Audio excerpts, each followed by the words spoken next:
we're going to do is we're going to start with applying some tape to the glass itself. This will help stabilize the glass when we go to remove it.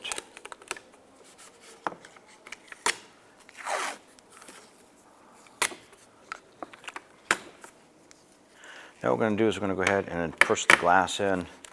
We're going to reach around the back side here and we want to try and get some pressure behind it and pop this glass off of the motor itself.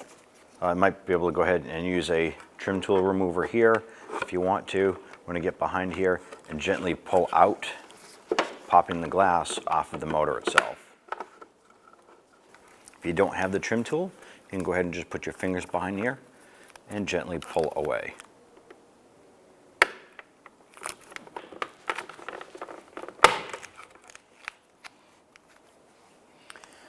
And just pull the mirror glass off of the motor itself. Now I'm going to go ahead and use a T15 Torx bit. There is a screw right here and one diagonal across from it. Let's go ahead, loosen, and remove these.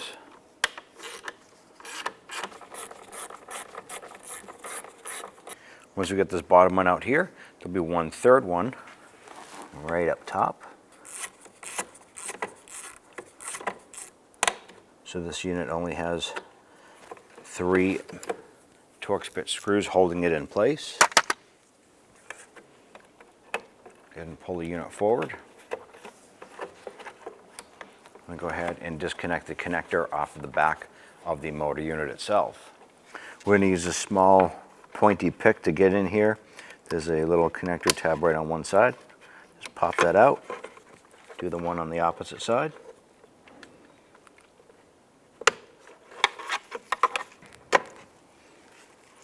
Pop that right off.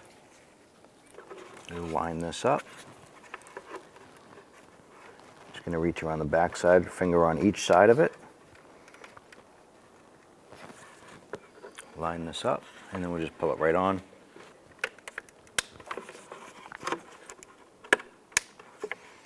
All right.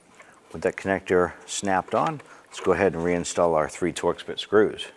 We're just going to go ahead and get the 3 screws started first, and then we'll come back and snug those down.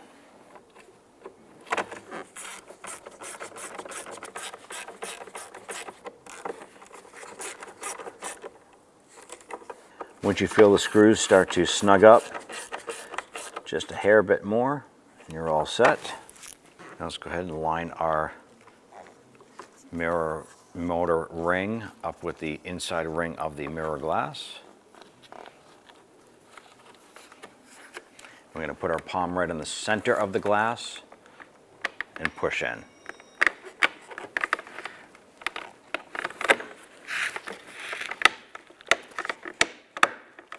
Once you have the glass installed, go ahead and grab your tape and you remove the tape.